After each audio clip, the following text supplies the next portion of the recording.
Nesse Rezando a Vida, poderíamos assumir uma frase da segunda leitura para resumir o que ou no que se transforma a nossa vida se não vivemos segundo o Evangelho. São Paulo diz: ai de mim se não evangelizar. O que é que significa isso? O que é que significa evangelizar? Proclamar a boa nova? Não. Senão um mudo não poderia evangelizar. O que é evangelizar? Vem de qual palavra? Evangelizar vem de evangelho. O que é evangelizar? É aplicar o evangelho à nossa vida. Então, nós poderíamos dizer com clareza junto com Paulo: ai de mim se eu não aplicar o evangelho a toda e qualquer situação da minha vida. Não há nenhuma situação da minha vida em que eu possa viver longe do evangelho. Tudo que eu fizer contrário ao evangelho, eu vou receber frutos negativos. O que significa esse ai de mim? Ele podia traduzir como em algumas Bíblias estão traduzidas: infeliz de mim, maldito sou. Porque tantas e tantas vezes nós reclamamos da nossa vida. Porque somos infelizes na medida em que não aplicamos o Evangelho a toda e qualquer situação da nossa vida. E para mostrar que é toda e qualquer situação, o Evangelho de hoje nos apresenta as situações limítrofes da doença e da contaminação maligna. A primeira leitura mostra para nós o que é uma vida sem o Evangelho. Jó faz uma releitura da sua vida sem Deus. Não é acaso a vida uma luta do homem sobre a terra? Seus dias não são como de um mercenário, de um assalariado?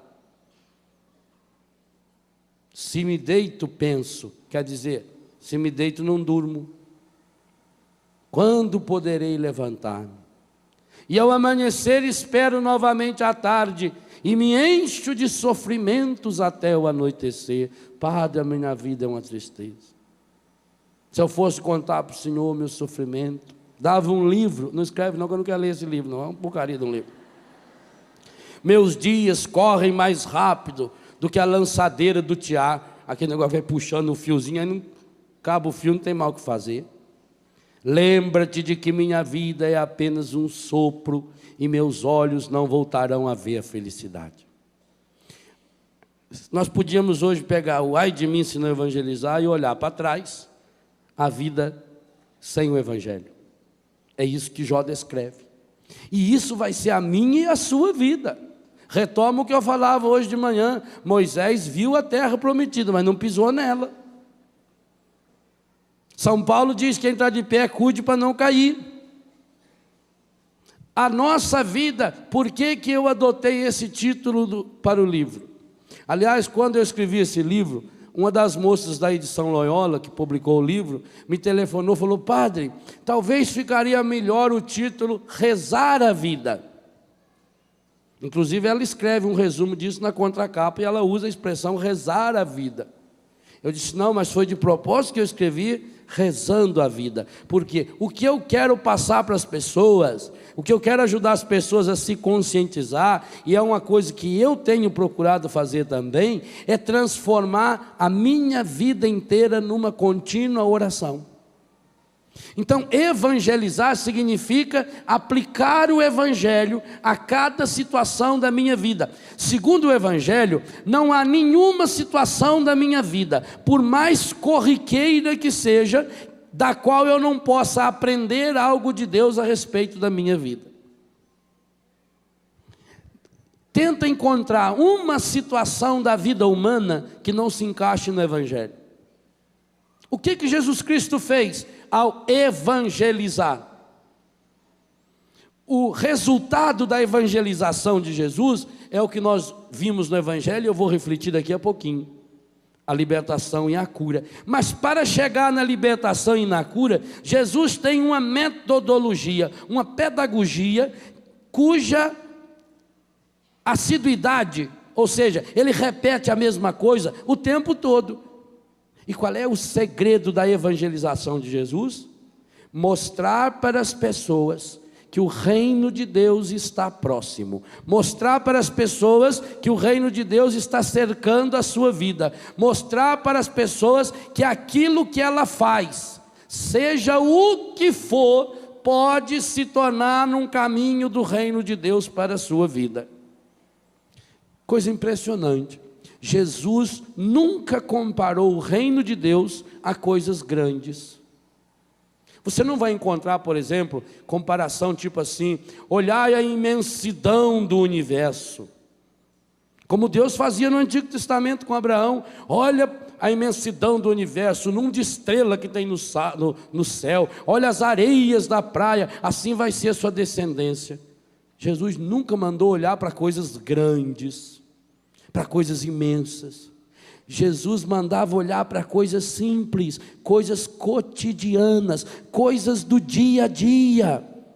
Ninguém teve coragem até hoje de comparar o reino de Deus às coisas que Jesus comparou. Ninguém. Digo a você, nem a teologia teve essa coragem. Porque como é que ia reduzir Deus tanto? Jesus comparou o reino de Deus, por exemplo, a um grão de semente de mostarda. Jesus comparava o reino de Deus a uma mulher colocando fermento na massa para fazer o pão, a um pescador que lançava sua rede, a uma mulher que perdeu uma moeda e varreu a casa inteirinha para encontrar aquela moeda perdida, a um pai que perdeu seu filho, a um pescador que perdeu um pastor que perdeu a sua ovelha. Por onde Jesus ia passando, ele ia mostrando o reino de Deus. O reino de Deus é como essa figueira que não está dando mais figo, então seca. Por que é que Jesus usou tantas comparações? Para fazer com que as pessoas ficassem ligadas que a vida precisa ser rezada, que não há nenhuma situação da minha vida, desde que eu levanto, e eu procuro mostrar isso nesse livro, Rezando a Vida, o último capítulo. Se você tomar o último capítulo desse livro, ele tem aqui um resumo, umas indicações para a gente transformar a vida numa oração cotidiana, a partir da página 183. Então tem a oração ao acordar, depois a oração para você fazer, mas não é oração para você fazer ao acordar, é transformar o seu acordar numa oração. Depois vem oração no banho, não é fazer uma oração na hora de tomar banho, também isso, mas é transformar o meu banho em uma oração. E aliás, eu tento ensinar aqui como dá de transformar o meu banho numa linda e profunda oração de cura interior. Depois as refeições, não é pura e simplesmente rezar antes ou depois das refeições, é transformar a refeição em si, como Jesus fez aqui com a mesa do altar. Ele transformou uma refeição num sacramento, então transformar a minha refeição numa oração. O trabalho, não só rezar pelo trabalho, nós até rezamos quando a gente está desempregado, pedindo a Deus, ou a Santa Edvige, a Santo Expedito, ou qualquer santo desse que trabalha no departamento das causas impossíveis. Então nós vamos atrás deles. Mas depois que eu trabalho, eu não transformo meu trabalho numa oração. Então aqui estou ensinando como transformar meu trabalho numa oração. Eu posso transformar como andar no meu automóvel numa oração. Não é só eu rezar para a viagem ser boa, não, mas o carro está o tempo todo, e eu tento explicar aqui, o tempo todo o carro está me fazendo, e me questionando, e me ensinando, e me falando de Deus. Ou você que vai de bicicleta, eu pensei em você mais pobre também, não só nos ricos não, vamos pensar nos pobres aqui, turma que vai de bicicleta. Então eu quero colocar a minha vida como uma bicicleta. Pensei nas senhoras que fazem comida no fogão. O que o seu fogão lhe fala de Deus? E depois termino para dormir melhor. O que eu tentei mostrar nesse último capítulo do livro? Ora, que a minha vida, desde que eu levanto até a hora que eu durmo, ela pode e precisa ser transformada numa oração. Por isso, rezando, é um gerúndio, é um movimento, rezando a minha vida. Do mesmo jeito que para andar de bicicleta, se você parar de pedalar, você cai. Não é assim? A não ser que você seja equilibrista. Mas se não, você tem, para a bicicleta poder equilibrar, você tem que estar em movimento. Assim também a vida de oração, é a fé e a vida, os problemas, as dificuldades, e aí a minha oração é aquele pedalinho que vai indo, que vai indo, que vai indo, que vai me impulsionando. E por isso que eu tenho que ter uma meta, eu tenho que olhar para frente, senão você vai andar de bicicleta, olha para baixo, mete a cabeça no poste, aí rebenta a bicicleta, estraga você também. Eu preciso da força do Espírito Santo, do mesmo jeito que é pneuma nos pneus, né, para os solavancos. Então eu vou tentando mostrar que eu posso transformar toda e qualquer situação. Não há nenhuma situação da sua vida que não possa ser transformada num momento de oração. É isso que Paulo está dizendo. Ai de mim se não evangelizar. O grande problema, meus irmãos e minhas irmãs, que faz com que muitos de nós não experienciemos o poder da cura de Deus em nossa vida é exatamente esse. É porque nós reduzimos a nossa oração a momentos isolados da nossa vida. Então, eu vou rezar agora, quer dizer, se eu vou rezar agora, eu preciso parar o que eu estou fazendo. O que eu estou tentando mostrar com esse livro Rezando a Vida é uma metodologia de oração, acompanhando aquilo que a palavra manda. Você pode ver da primeira à última página desse livro, tudo é fundamentado em textos da palavra, porque é Jesus nos mostrando que nós precisamos colocar nossa vida na sintonia do amor de Deus. E aí o que vai acontecendo? Na medida que eu vou tentando perceber o que Deus está me falando nessa situação, inclusive nas situações adversas, embora o mal nunca seja vontade de Deus, embora o mal nunca seja permissão de Deus, o amor de Deus é em mim, e na medida em que eu faço sintonia com Deus, que a minha oração vai me tornando uma pessoa mais espiritualizada, e que posso ver a vida com a delicadeza da espiritualidade. Ora, gente, na medida que a gente repete alguma coisa, a gente vai se tornando especialista nisso. Você, por exemplo, gosta de fotografia. Então, no começo, você está lá, batendo fotografia. Aí você começa a estudar a fotografia. Você torna-se um especialista. Você vai ser um bom fotógrafo quando você consegue perceber naquela realidade um detalhe que uma pessoa normal não pega, não percebe. Um bom músico, mesma coisa. Há músicos que tiram música de qualquer coisa, de uma caixinha de fósforo, de uma latinha, de um barulho da boca, porque ele vai se tornando um bom músico, ele vai tendo uma sensibilidade musical. Assim, na medida em que nós vamos praticando a oração, nós vamos nos tornando pessoas sensíveis, pessoas atentas aos detalhes. E o que Jesus mais fez senão mostrar os detalhes da vida humana, e que nesses detalhes, sejam quais forem as situações que nós vivemos, que aí se manifesta Deus, que daí eu posso tirar um ensinamento de Deus para a minha vida. Mas como nós perdemos a comunhão e o contato com a natureza, nós vivemos uma vida fria na cidade. Nossas casas são casas frias, nós não temos referenciais de Deus. Quais são os referenciais que nós criamos hoje?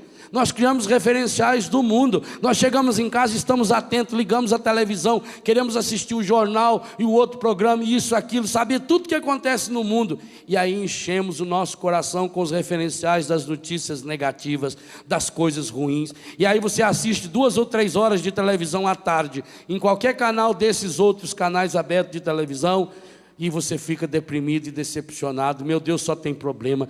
Porque lá arrumaram um homem que foi contra a mulher, porque lá não sei aonde o rapazinho cortou o pescoço da velha, a avó dele aqui despedaçou, foi pedaço de velha para tudo quanto é lado, aquilo lá não sei aonde, e lá não sei aonde fizeram isso, fizeram aquilo, e aí já telefona, e você já vai criando, porque nós estamos criando referenciais negativos, referenciais estragados. Ai de mim se não evangelizar, significa eu preciso aplicar o evangelho nos meus relacionamentos. Minhas amizades são segundo o evangelho?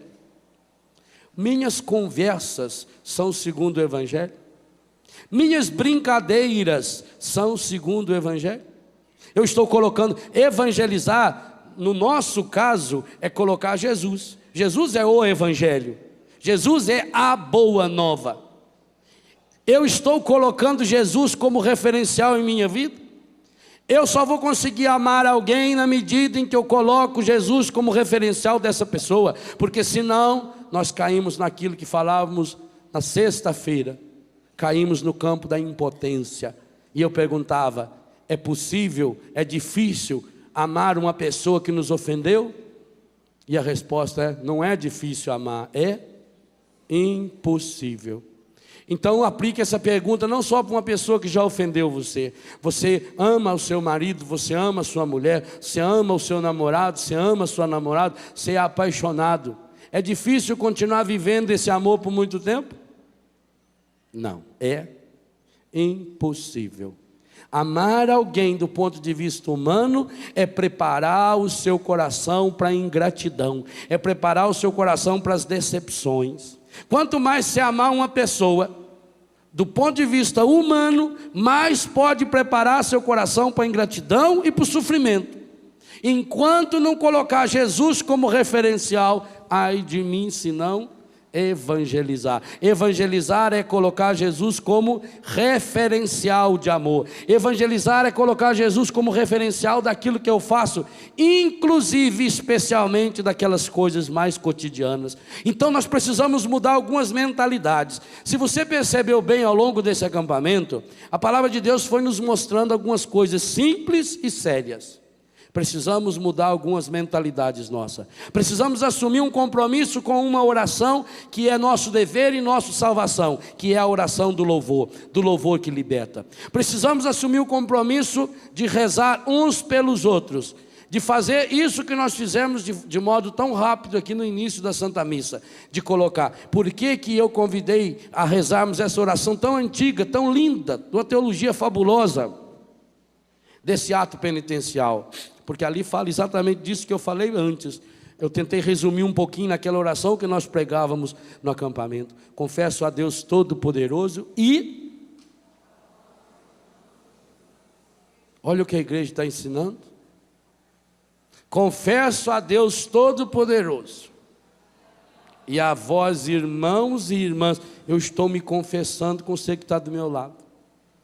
É o contrário do mundo. O mundo está dizendo que você tem que pôr máscara, esconder seus defeitos, esconder suas fraquezas.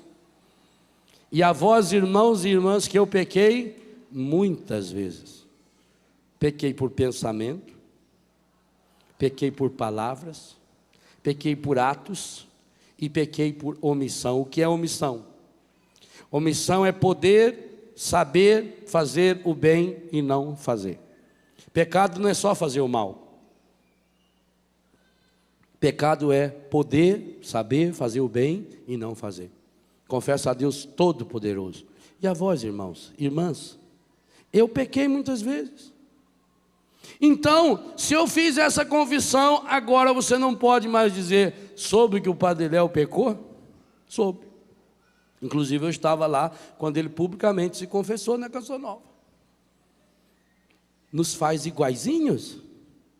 Pensa bem que essa padaiada confessou a mesma coisa.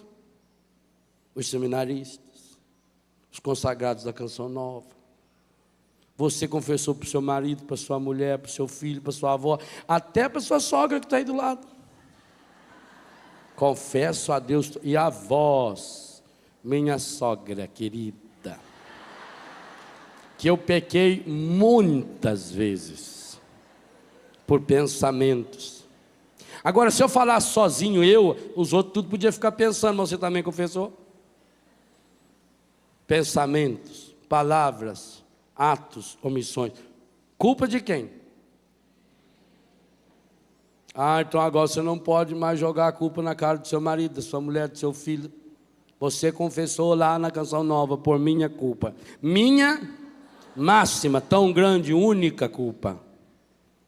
Quer dizer, tudo que eu fiz de errado, o culpado foi único e exclusivamente eu.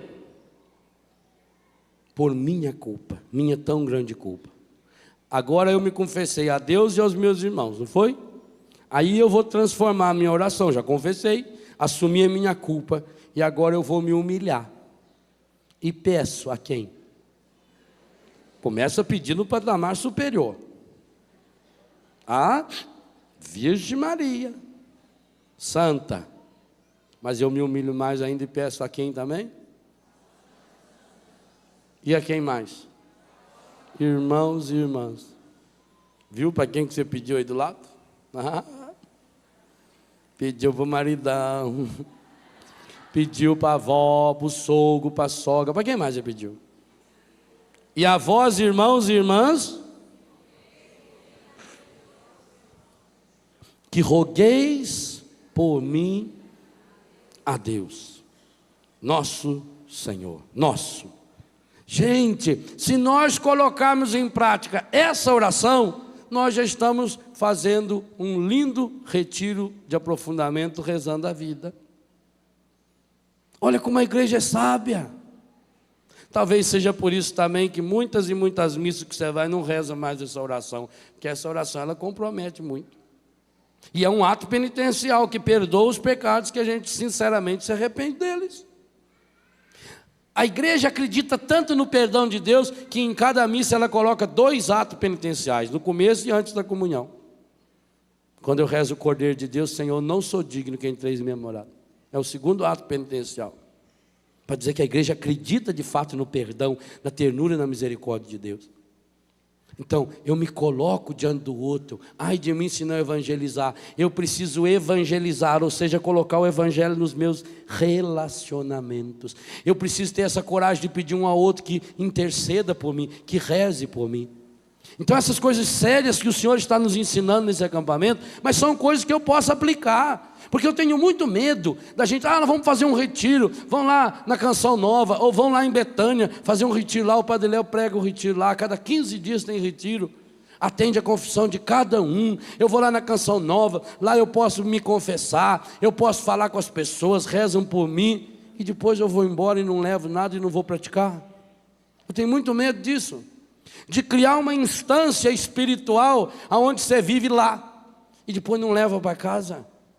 O que eu estou tentando passar para você é isso que Deus está me ensinando.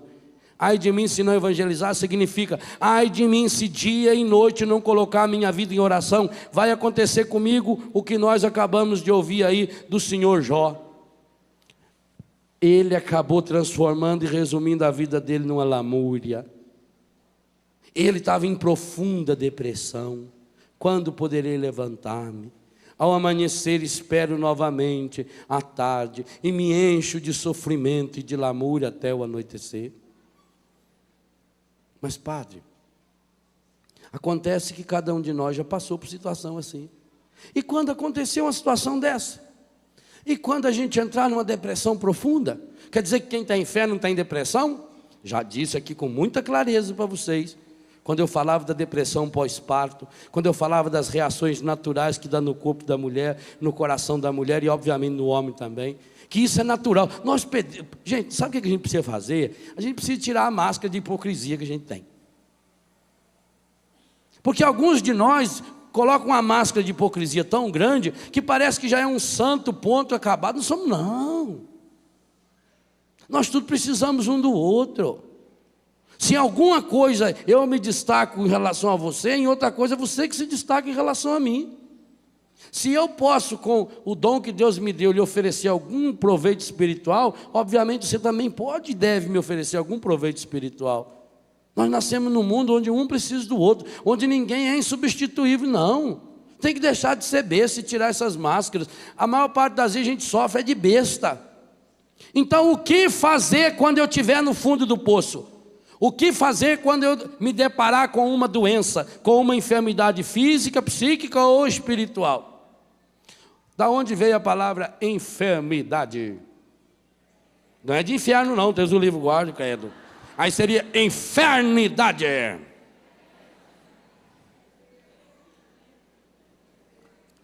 De enfermo, muito, olha, eu gosto de gente inteligente. Vai pensar que pasteurizado veio de pastel.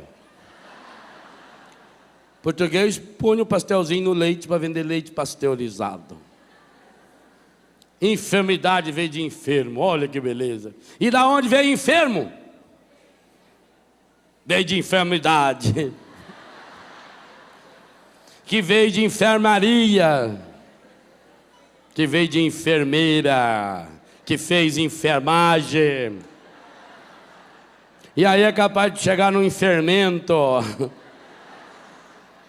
em formiga, ou informática. Não. Enfermidade. Enfermo vem de não firme. É do latim. Padre, é cultura também, meu filho. Tá vendo? Você vai aprendendo. Uma hora. Nunca mais vai esquecer. Enfermo significa, então, não estou firme. É o contrário de firmeza. Enfermo, está balançando, está capiangando, está cambeteando, não está firme. Então, por isso que nós temos enfermidades físicas, psíquicas e espirituais. Eu estou meio enfermo fisicamente aí com esse pequeno difruço que está me dando. Eu difrucei, constipou. Você já teve difruço? Você é difruço. Difruço passa. E o difruço tem uma grande vantagem. Se você tomar remédio e fizer um tratamento bem feitinho, em uma semana desaparecem os sintomas. Se não fizer, leva 7 dias para sarar. Então, você tem que levar muito a sério o tratamento para difruço. O difruço, então, não estou muito firme fisicamente. Mas posso também não estar muito firme espiritualmente. E não é firme de mineiro, não. E aí, firme? Não, é futebol. Não é esse firme, não. Esses firmes que passam na televisão. É de firmeza. Então, espiritualmente não estou muito firme.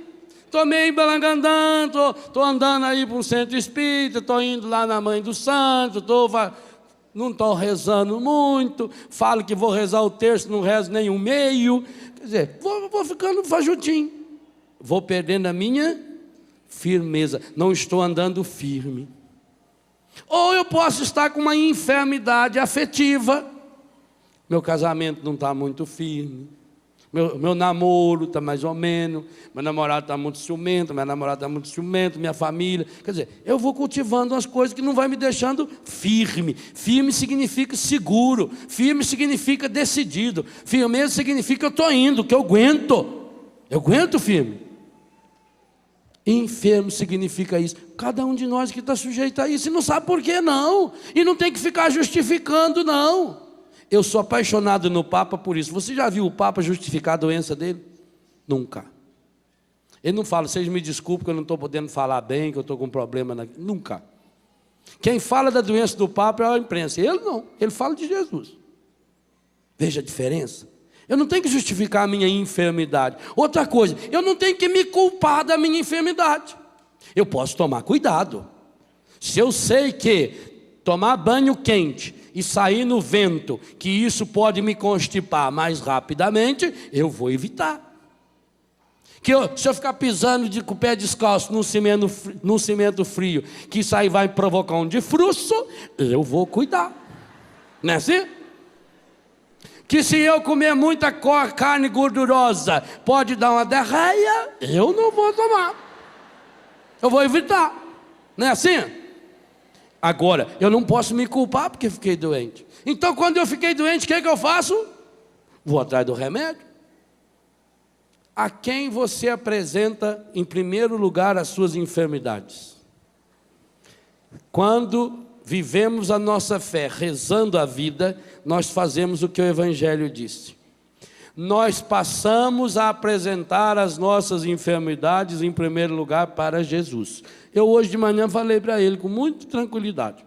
Falei, estou com esse trem aqui desagradável, que me atrapalhou a dormir, mas o povo hoje tem que me aguentar falar 3 horas ainda, 2 de manhã e 1 de tarde. O senhor dá um jeito, que vai ficar muito feio eu ficar com aquele rane escorrendo lá na hora do sermão. Então o senhor faz favor. Portanto, já falei com ele. Agora, se ele quiser largar eu para essa vergonha, azar dele. Ainda mais que eu estou comprometendo ele publicamente. A quem nós confessamos as nossas enfermidades? Sabe uma coisa fabulosa do Evangelho? as pessoas levam os problemas, as suas enfermidades, tanto faz físicas, psíquicas e espirituais, para quem? Para Jesus. Olha aqui, fala 3 vezes. Veja a bondade e a misericórdia do Senhor. Curou a sogra de Pedro. Há uma corrente teológica. Eu estou falando coisa séria, corrente teológica, e tem gente rindo. Ah, louco. Isso aí não está certo, não. Há uma corrente teológica que reflete esse versículo aqui, dizendo que aqui fundamenta-se a negação de Pedro. Que Pedro negou Jesus exatamente a mágoa de ter Jesus curado a sua sogra. Porque quando Jesus estava ali nas cercanias, a sogra estava doente, ele levou Jesus para dar extrema-unção na véia. E Jesus a curou. E Pedro nunca mais conseguiu perdoar o Senhor. Foi uma mágoa disso. Não creio. Mas veja, Tiago e João, e aqui deixa bem claro também que quem levou a sogra para ser curada não foi Pedro. Foi Tiago e João. Pedro não era capaz de fazer uma coisa dessa. A febre desapareceu e ela começou a servir. Versículo 34. Antes disso, à tarde, depois do pôr do sol, levaram a Jesus todos os doentes e os possuídos pelo demônio. E Jesus curou a todos.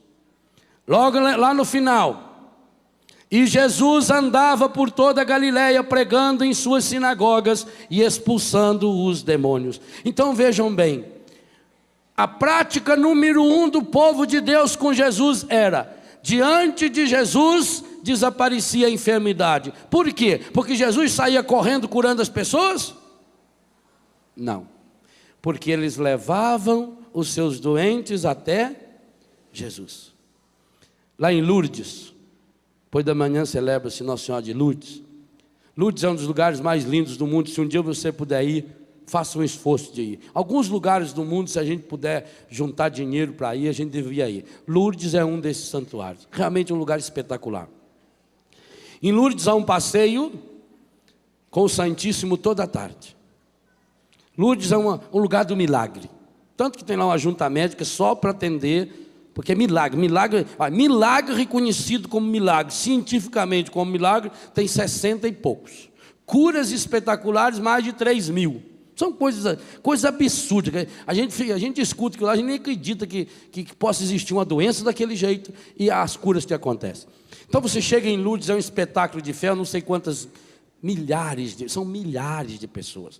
A rua em Lourdes, ela tem uma parte pintada na estrada, todas as ruas não sei se acho que é vermelho, não lembro mais, onde passam os carrinhos com os doentes. Voluntários para carregar doentes pelas ruas para levar até o santuário. Há dias em que chega a 7, 8 mil voluntários. É uma coisa espetacular.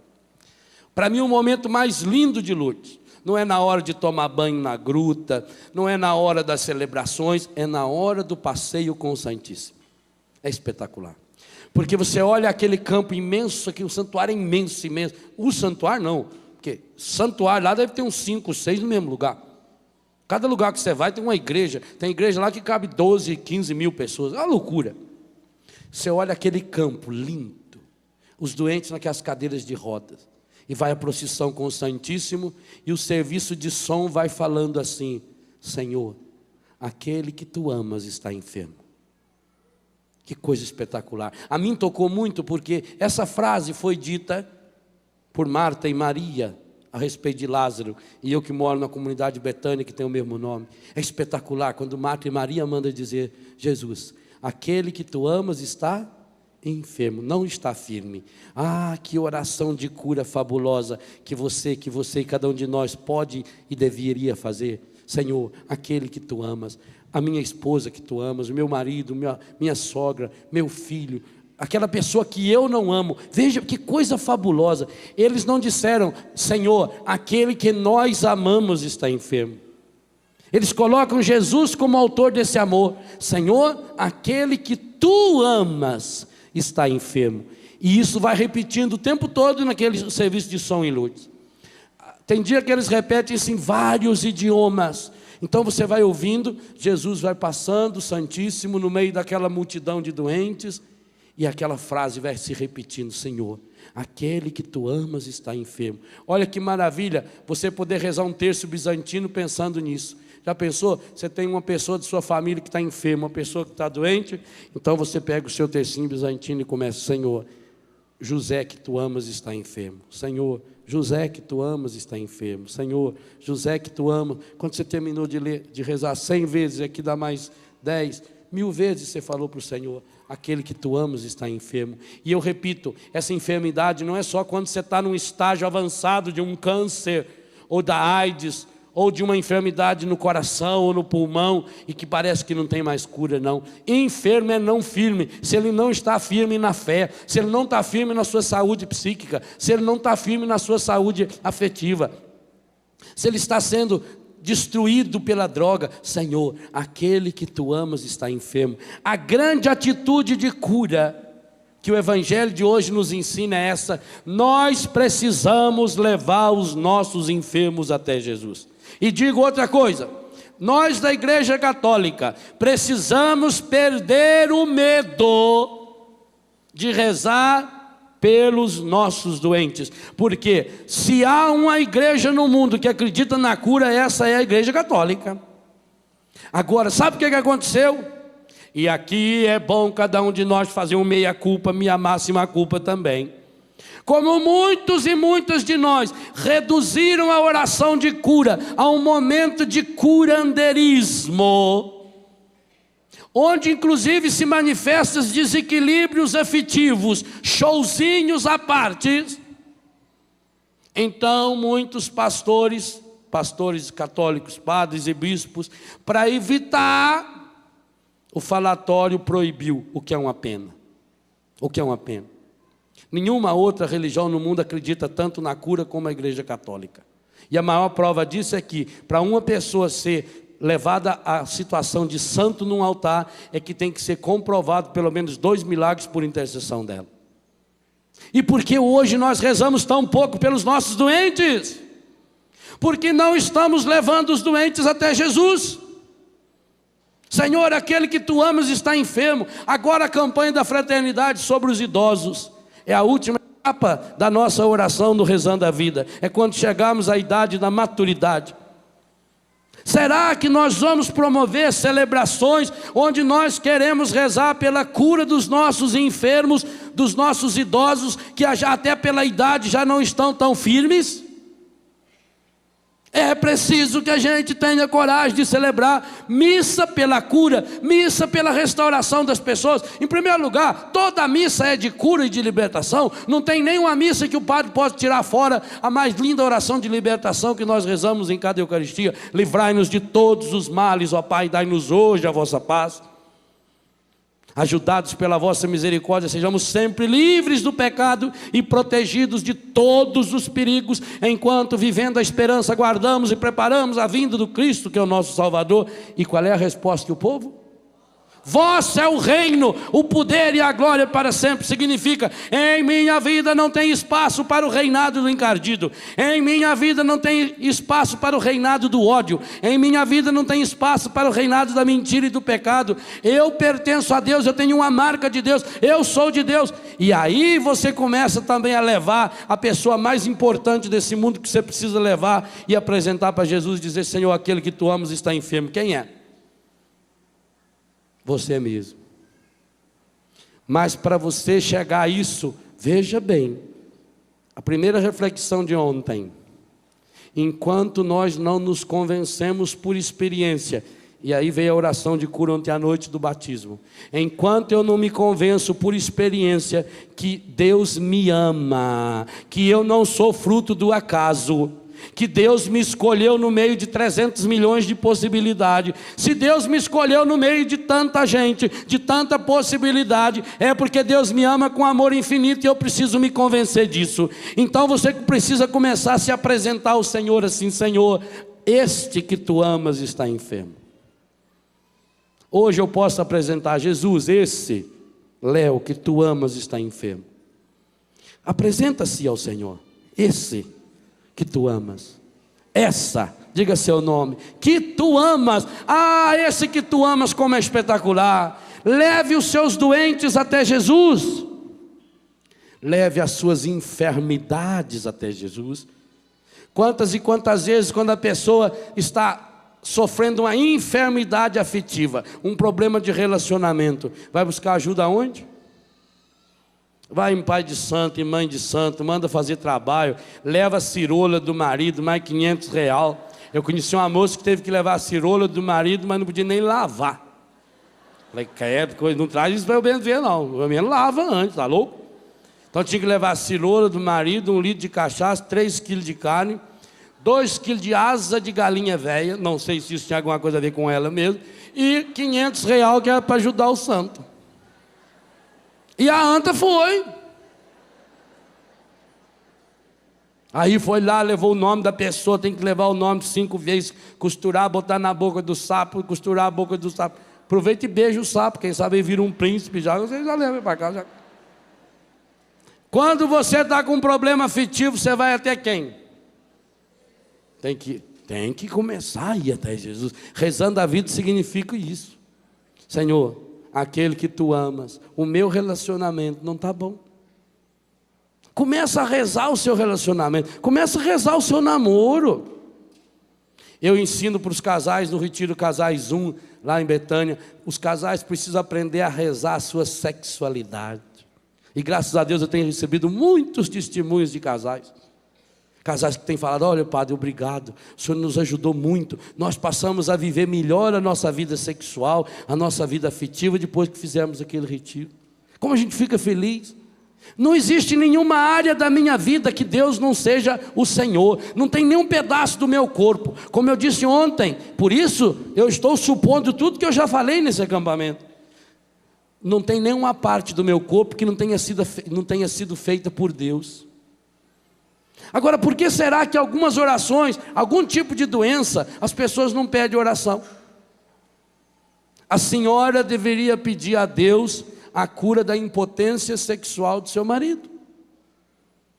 Porque a vivência matrimonial na carne é uma obrigação do casal. O marido, por sua vez, deveria pedir a cura da frigidez da sua esposa. Eu estou dando um exemplo assim bem concreto para você entender. Porque senão tem algumas doenças que a gente não tem coragem de pedir a cura para Deus. Eu vou pedir a Deus que cura a minha hemorroida.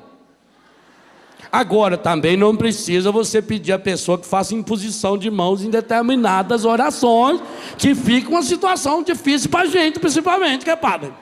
Padre, eu estou com uma doença, queria que o senhor fizesse uma imposição de mão em mim. Mas não podia ser aqui não, padre, que meu problema é uma hemorroida. O pior é quando ela chega a ser MPF, hemorroida para fora. Piorou ainda. Não precisa, põe a mão no ombro da pessoa, o Espírito. Mas eu tenho que pedir a Deus a cura do meu problema do intestino. São Paulo não curou a diarreia do pai do governador da ilha lá? Curou, ué. Então não tem área da minha vida. Mas eu preciso ter consciência que meu corpo foi tecido no seio da minha mãe. Meu pé, minha perna, minha sexualidade, meu intestino, meu estômago, minha barriga, meus seios, minhas costas, meu cabelo. O que significa rezar a minha vida? Significa, gente, tem gente que não acha motivo para rezar. Não, eu não sei, padre, eu não sei rezar. Rezar é transformar a sua vida num diálogo com Deus. É passar e repassar a sua vida na presença do Senhor. Ou como Ana, já preguei sobre isso aqui na Canção Nova. Derramo a minha alma na presença do Senhor. Não é só aquela oração litúrgica. A oração litúrgica é maravilhosa, é o ápice da nossa fé. A Eucaristia é o ápice da nossa fé. Mas quem não reza a vida, não adianta nada vir só na Eucaristia também, que não vai resolver o problema não, porque pensa que a oração é uma coisa mágica. Eu vou lá, ele passa a mão em mim e eu continuo safado, sem vergonha, mentiroso, fofoqueiro. Não, Senhor, mude de vida, porque senão você não vai entrar na terra prometida. E não vai entrar, Moisés não entrou, por que você vai entrar? Será que você já é melhor do que ele? Deus não precisa de você e nem de mim. Nós que precisamos de Deus. Nós que necessitamos com urgência de Deus. Então eu tenho que transformar cada situação que eu estou vivendo. Da onde eu vou começar a minha oração? Veja os Salmos. Os Salmos mostram-nos um roteiro de oração que é sempre a partir da própria vida. Da dor que está sentindo, da tristeza que está sentindo, da angústia. Você está angustiado? Fala para Deus: ô Senhor, eu estou angustiado hoje. Qual será a causa dessa minha angústia? Por que será que eu estou tão troncho hoje? Por que será que eu estou perreado hoje? Por que será que eu estou nervoso desse jeito? Da onde me veio? Senhor, faz com que aquela anta não apareça na minha frente hoje, senão eu vou arrebentar a cara dela. Obrigado, Senhor, louvado seja, Senhor, que o Senhor não deixou eu arrebentar. Mas então fala a sua oração a partir do que você está vivendo. Agora, o que adianta você vai lá e diz: oh Jesus, aleluia, glória.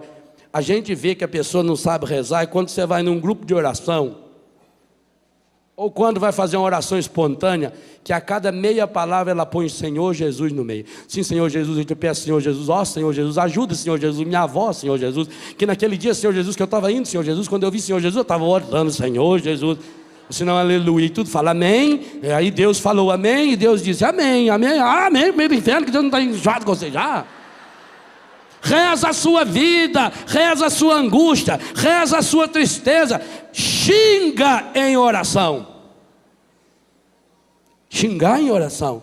Nada que você vive é oculto a Deus, gente. Não há nenhum milésimo de segundo da sua vida que Deus possa estar ausente da sua vida. Nenhum. É como se você ficasse 2 horas sem respirar, você morria. Quando você xinga, Deus está presente. Então xinga em oração. Transforma o seu xingo num lamento de dor para o Senhor. Desembucha a sua alma na presença do Senhor. Desopila o fígado na presença do Senhor. Mas não fica criando aquela... eu leio a oração que está no livro. Muito linda a oração. Mas não fala nada da minha vida. Continuo com os meus vícios, continuo com as minhas mágoas, continuo com os meus ressentimentos. Rezar a minha vida significa isso. Eu preciso rezar a partir do momento que eu acordo. Tem dia que você vai acordar, muito obrigado, louvado seja Senhor, obrigado por esse dia. Tem dia que você vai acordar, você não sabe por quê. Ou você não é assim, ou eu sou um ET. Mas comigo é assim. Tem dia, gente, que eu deito, eu estou numa paz, eu estou na tranquilidade, eu estou na serenidade, uma beleza, eu durmo num instantinho. Aliás, nunca tive problema para dormir. Meu problema sempre foi acordar, mas dormir não é. Eu durmo qualquer hora, em qualquer lugar. Na horinha eu estou dormindo. Aí eu durmo bem, estou tranquilo. Acordo, eu fico com raiva de olhar para a minha cara no espelho. Eu acordo emburrado, não sei porquê. E você sabe? Sabe nada. Se o nosso corpo é 70% de água e a água tem influência da lua, vai que a lua passou bem naquela direção sua durante a noite. Eu sei lá. Eu sei lá se durante a noite, virado para um lado ou para um outro, eu não dei uma cutucada no meu fígado ou no baço e ele acabou expelindo lá alguma bilis que não devia ter expelido e aquilo tomou conta. Não sei. Você consegue controlar seu temperamento? Se consegue, me avisa. Mas não estou falando com remédio, não. Porque com remédio qualquer mula consegue. Como é que você está? Eu estou melhorzinha, cara. Eu estou tomando remédio, umas bagazinhas assim vermelhinhas. Agora eu estou bem, eu estou acabado. Morre então, filha. Eu estou falando de controlar aqui. Eu não consigo controlar o meu. De uma hora para outra a gente fica triste, não sabe, dá aquela troncheira, você está andando. E o que eu faço com isso? Eu tenho algumas opções. Ou eu vou lá e tomo um gole de cachaça, ou eu tenho que fumar um cigarro para distrair, ou eu tenho que entrar num site pornográfico da internet, ou eu tenho que sair para fazer compra, ou eu vou lá consultar o meu mapa astral, ou vou lá ver o meu signo, não sei de que lá. Ou eu vou achar culpados, ou eu dobro o meu joelho no chão e diz: misericórdia, Senhor. Escolha. Escolha. Sabe o que é bonito na palavra? Aqueles e aquelas que tiveram essa coragem de dobrar o joelho e dizer: misericórdia, Senhor. Eu não sei porque eu estou sentindo assim. Não sei porque eu me irrito de uma hora para outra, Senhor. Eu não sei porque eu estava tão bem, acordei agora mal. E tem dia que é o contrário, você está mal, você está preocupado, você está nervoso. Acorda, mas olha, parece que passou assim uma esponja. O importante não é você se programar feito um robô que acorda todo dia igual. Não, o dia que você acordar para baixo, ô Senhor, me ajuda a ficar para cima hoje. Senhor, eu estou vendo que o dia de hoje vai ser daqueles dias de 27, 28, 29 horas. Aqueles dias que Jó rezou lá. Estou vendo que hoje não vai ser fácil, Senhor. Mas me ajuda, Jesus. Eu sei que o Senhor está comigo. Eu sei que o Pai me ama. Senhor, pode ser que ninguém no mundo me ama. Mas por que o Pai me ama então? Se meu coração está batendo, não foi eu que dei corda nele. Se o Senhor está dando corda, porque o Senhor está acreditando em mim, então me ajuda. Senhor, eu quero te louvar, está alegre hoje? Quero louvar, bendizer o Senhor, quero glorificar o Senhor. Mas nós vamos amadurecendo a nossa oração. Quando eu estiver nessa plena consciência de que Deus está no comando da minha vida, eu começo inclusive a transformar a minha decepção, a minha tristeza, a minha angústia em louvor. Muito obrigado, Senhor. Eu não sei por que está acontecendo, mas eu te louvo, Senhor. Eu sei que o mal não vem da tua permissão, nem da tua vontade, mas eu te louvo, Senhor. Apresente agora aquele que o Senhor ama para Ele. Apresenta. Você tem alguma enfermidade física, psíquica, afetiva? Apresenta para o Senhor. Apresenta você que já está na plenitude da sua vida. Você que está idoso. Fala, muito obrigado, meu Deus, porque eu cheguei até aqui. Feche seus olhos um pouquinho e reza comigo. Principalmente você. Você que, quem sabe, muitas e muitas vezes até pensou em desistir da sua vida porque você hoje se sente fraco. Porque você já está idoso, idosa. Se essa palavra ajuda você a rezar, repita comigo, no silêncio do seu coração, com seus olhos fechados. Meu Senhor e meu Deus, muito obrigado por mais um dia de vida. Hoje coloco-me em Tua presença para partilhar minha vida, pedir Tuas graças, agradecer por tantas coisas maravilhosas que me aconteceram e pedir forças para continuar vivendo da melhor maneira possível. Quero continuar cumprindo a Tua vontade e vivendo no Teu amor. Se essa palavra que eu estou lendo do livro Rezando a Vida não ajuda você a rezar, vá repetindo com seus olhos fechados: Senhor, esse que Tu amas está enfermo. Eu te agradeço, Senhor, pela graça de ter chegado a essa idade. Que idade você tem? Sei que agora estou colhendo tudo que plantei ao longo da minha vida, mas peço também Sua força, Senhor, porque nessa idade encontramos muitas dificuldades, limitações, especialmente devido à fraqueza física. Parece que nosso corpo não responde mais às nossas ordens. Não temos mais nenhum controle sobre ele. Ao longo da minha vida, muitos dos meus sonhos, das minhas aspirações, acabaram não se realizando.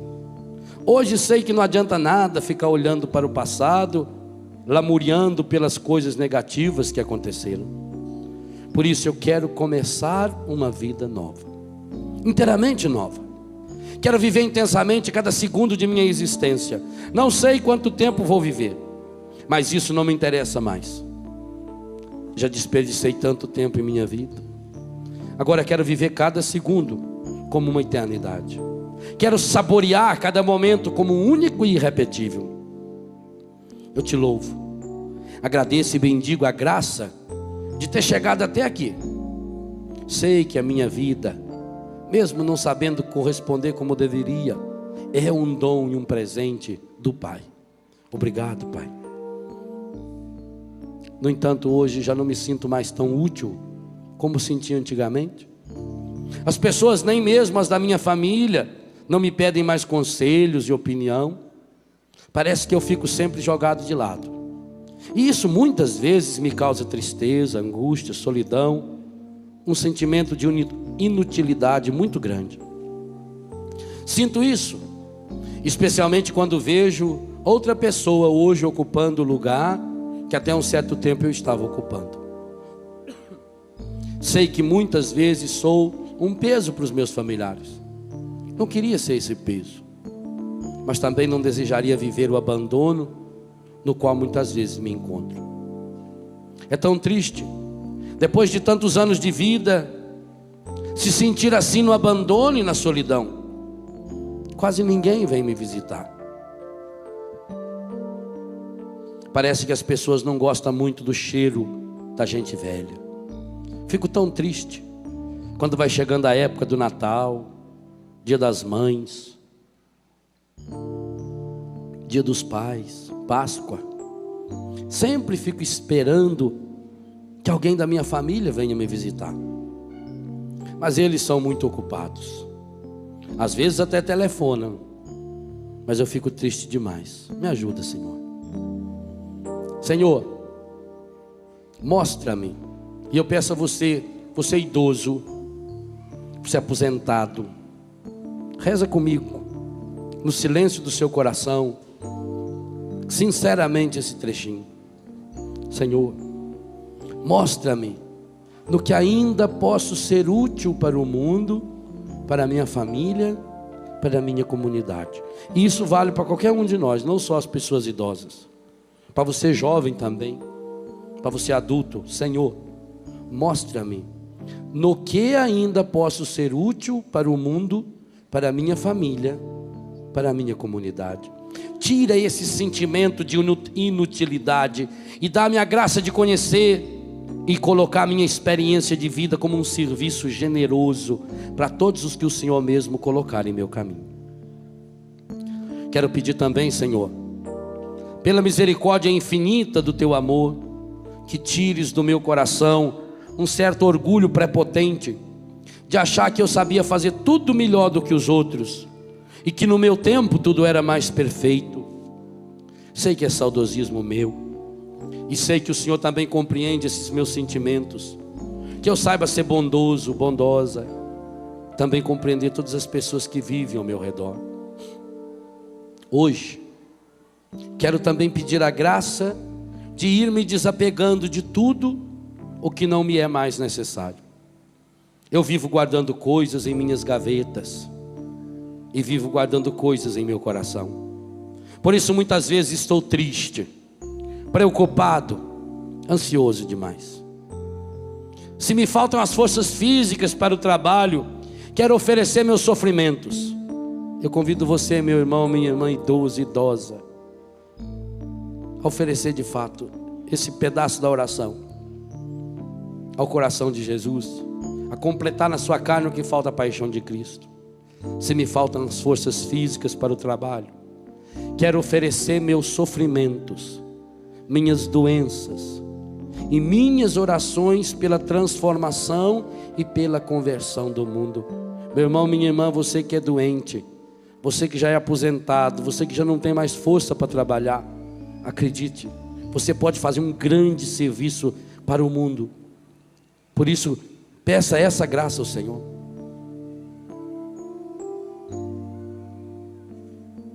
Quero pedir que o Senhor me ajude a entender tantas mudanças que vem acontecendo no mundo de hoje. A maioria delas eu não consigo entender. Então sinto-me fora desse mundo, mas ao mesmo tempo apegado a Ele. Transforme a sua vida numa oração ao Senhor.